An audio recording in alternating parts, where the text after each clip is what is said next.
Yo guys, welcome back to another video. In today's video we'll be talking about Hurricane Felicia and Tropical Storm Guillermo. And we'll also be talking about Tropical Storm Chimpaka and Tropical Storm 9W Infa. Philippine name is Fabian. So, our main look at it is Hurricane Felicia right now. 85 knots, which is 100 miles an hour. Minimum central pressure is 979 millibars, located at 16.4 degrees north, 131.0 degrees west. Movement west at 10 knots, which is 12 miles an hour. And Guillermo is as 11 p.m. Hawaiian Standard Time, Sunday, July 18th, advisory 8. Maximum sustained winds is 40 knots, which is 45 miles per hour. Minimum central pressure is 1003 millibars, located at 18.8 degrees north and 116.8 degrees west. Movement west at 13 knots, which is 15 miles per hour. So, look at the code of uncertainty for the NHC. Right, guys, there's nothing really active for the next 5 days. Obviously, Guillermo has been sheared, obviously, because this is just the active wave of the the suppressed Calvin wave is now moving into the active phase is moving into the Atlantic very soon. Still in the active phase in the Pacific. But the MJO is in the Western Pacific. The MJO is not in the Eastern Pacific. It takes 64 days, 30 to 60 days to travel for the MJO to travel around the globe, right, from the Gulf of Mexico all the way to the Gulf of Tonkin. The Southwest China Sea, the Central Pacific, Eastern Pacific. So anyway, we look. Here's Felicia. Here's the cone of uncertainty. Oh, I've just got the new update out, and apparently it's 70 knots, which is 80 miles an hour now. So yeah, the storm is practically weakening like crazy. So this is the 5 a.m. Hawaiian Standard Time, which is about 3:45 p.m. BST time, and about 3:35 a.m. Pacific Daylight, Eastern Daylight Time. So as you can see, here's the cone of uncertainty. It's meant to be weakening back to a tropical storm later on in the advisory, and then tomorrow 2 a.m. Once again weakens to tropical storm 2 p.m. tomorrow. Weakens to tropical storm 2 a.m. Wednesday. A depression 2 p.m. Wednesday, 2 a.m. Thursday, 2 a.m. Friday. It's now then at 2 a.m. Thursday, 2 a.m. Friday. It's a post-tropical cyclone. Won't affect any land, but might move into the Western Pacific and not really form again. So let's go back to Tropical Storm Guillermo, and Guillermo is 35 knots, which is 40 miles an hour now, which is practically weakening at this point. It's the next advisory is still meant to stay as a tropical storm, but then 2 a.m. tomorrow is meant to be for a depression to form, to weaken back to a depression, and then 2 p.m. tomorrow is meant to weaken to a depression. Same with 2 a.m. Wednesday, with 2 p.m. Wednesday, 2 a.m. Thursday, 2 a.m. Friday, and 2 a.m. Saturday is all when it's going to be a post-tropical cyclone, which means it's not going to threat anything. It's just going to move out towards the sea, out towards the west. Not affect anyone, because dry air, wind shear is picking on this storm right now, so should weaken the storm like crazy. So yeah, anyway, let's move on to Tropical Storm Chimpaka. Here's the cone of uncertainty for Tropical Storm Chimpaka. Right, as you can see, it's 55 knots, it's about 70 miles an hour now. But I think it's about 75 miles an hour, maybe 80. If this closes off its centre, before landfall, we could be seeing a Category 2, maybe a Category 3, but that's highly unlikely right now. But it's meant to make a Category 1 landfall, and then go inland, weaken substantially, but then come back over the water, and meant to regain tropical storm characteristics, and become a tropical storm once again, and maybe impact the same island, or maybe impact Hong Kong, which Hong Kong is getting some rainfall right now from this system, so just be careful. Right now, for tropical storm infa right now. So Tropical Storm Infa is 55 knots. I don't think it's 55 knots. I think it's about 60. No, I think it's about 60 knots. I think so. Yeah, 60 knots. I think it is. So yeah, it was meant to have its peak as 95 miles an hour, 95 knots. But honestly, I don't think it will be peaking at 95 knots. I think it's going to be a lot stronger than that, to be honest. Because, the reason why I think it's going to be stronger, because people are saying, oh, this storm's going to rapidly intensify, might become a Category 5 on... the GFS is saying it's becoming a Category 5, so is the HWRF, so is the CMC model. But no, it's not. Models are saying that it might be a Category 2, or it might be a weak Category 3 to a moderate Category 3. That's my predictions. The models are going bullish and saying that it's going to be a Category 4. So I don't think it will be a Category 4. It's got the warm waters to sustain a Category 4.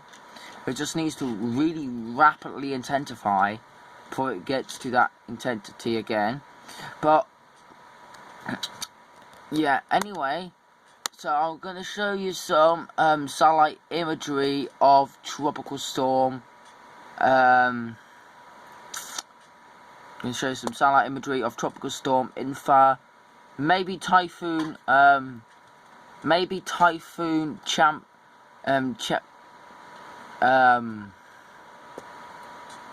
Chempaka.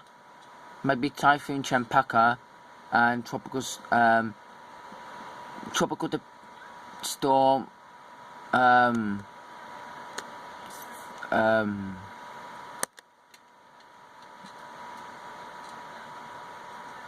right, Tropical Storm Chimpaka, Tropical Storm Infa, Tropical Storm Guillermo, and Eastern Pacific is Felicia, which we're not going to look at because Felicia is practically dead right now. And I think there's going to be a Atlantic system, to be honest with you, because if you have a look, the NHC hasn't marked it yet, but it actually looks pretty good on satellite imagery. So anyway, let's have a look at Tropical Storm Infa. As you can see, the eye is starting to form. This might be a typhoon already. I don't know. It might be 70 miles an hour now, or it could be even rapidly intensifying right now. If it closes off that eye, then we could see some rapid intensification with this system. As you can see, look at that eye. That eye wall is just massive. Look at that eye. That's one of the massive eyes that you get in one of those weakening systems. You know, one of those weakening systems, what do you call them? Like when a hurricane weakens, you know, when it goes through an eye wall replacement cycle, it gets that massive eye wall. Well, that's what this system looks like, but obviously it's only a tropical storm. But obviously it's got its centre well organised back together, forming an eye wall, blowing up some good cloud tops. So this, this system should be be able to come a category 2, maybe even a category 3. That is not on the cards. That's not on the card. That's still on the cards, category 3. So that's not ruled out. So anyway, let's have a look at Chimpaka, which Chimpaka has an eye forming, but Chimpaka's a lot smaller system than this. Smaller systems can really rapidly intensify. Like, here's Chimpaka. Like, literally, it looks so good right now. Chimpaka. So good right now. Not making landfall yet. Probably at least 6 hours away from landfall. But look at that convection blowing up around the storm. I think this is possibly a category 1 already. But yeah. Anyway, let's see if we can see. Let me have a look at the floater for Guillermo. Actually, no, we might as well not. Okay, we might as well. Okay.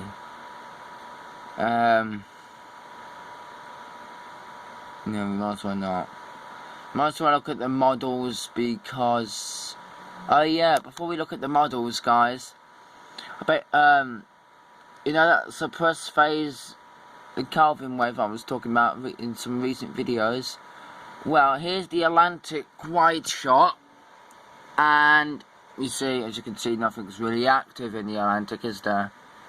You can see a couple of, you know, waves moving up the north and all that. Here's the intertropical convergence zone. As you can see, it's a lot more south than it usually is. Obviously, going over like the northern part of, you know, South America, then heading towards the Southern Caribbean and into the Eastern Pacific. And obviously, you got this massive blob of convection off the northeast, and models are suggesting that that will form. That massive blob of convection. Obviously, you got the high pressure system ridge. The high pressure system ridge is very strong. Like, it can even push systems from, even if systems form down here, they can end up being pushed up north towards the Caribbean, and you know, end up making landfall in the Gulf. So let's have a look at the forecast models, and I'm gonna have to end the video there. Sorry it was a long video, guys. Just, you know, like to talk about weather stuff with you guys, and yeah. Anyway, don't forget to stay safe, guys. Plan your hurricane preparedness kits ready, because this system is going to especially the ones in the Eastern Pacific. Especially the ones in the Western Pacific the ones in the Western Pacific are gonna get very strong. So I'll keep an eye out. So yeah. Anyway, as of, I think this is July the 20th, tomorrow, there's nothing really forming. Obviously, this is today. No, this is tomorrow. No, this is Wednesday. Nothing really forming then. Wednesday, nothing really forming again. But it's where we might have a potential system, like 5 of them from 5 different vorticities. And then the 26th of July, the high pressure system is weak. So as you can see, it's back over here. So obviously, you see an area of vorticity towards the south, right there, as you can see, an area of vorticity, and another East Pacific storm. Obviously, you've got a area of vorticity right there, which goes into the Yucatan, and might come out towards the Gulf of Mexico. But then obviously nothing really forms after that. But then by the 2nd of August, we've got a tropical wave coming off the coast of North Carolina. It might become a tropical storm. The high pressure system region is meant to be very strong, like consistently strong. So yeah, and tropical waves coming off the coast right there. So yeah. Anyway, guys, if you liked this video, don't forget to like, comment, subscribe, share, and share this video with your family and friends on social media, if you got social media, and yeah, stay safe from hurricanes, and have a great day. See ya. Goodbye.